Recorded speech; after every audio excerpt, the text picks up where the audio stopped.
ang salita ng Diyos. At namangha daw po ang mga tao habang siya ay nagsasalita. Bakit? Kasi kung ano ang nasa isip niya, kung ano ang nasa puso niya, ang mabuti, ang banal na espiritu, ang katotohanan, ang salita ng Diyos, yun yung lumalabas. At kahit po pagkatapos siyang nagturo, alam po natin ang susunod na eksena dito sa ebanghelyong ito. Naghalit yung kanya mga kababayan sa kanya. Naghalit yung kanya mga kamag-anak sa kanya. Siya'y pinalabas, siya'y itinaboy sa sinagoga. Pero nagalit ba siya? Pero nagmura ba siya? May masama bang lumabas sa bibig niya? Wala. Kung babasahin niyo po yung kwentong yon, ano ang makikita niyo?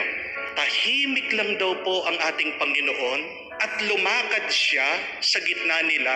Iniwan niya. Bakit ganon yung ginawa niya?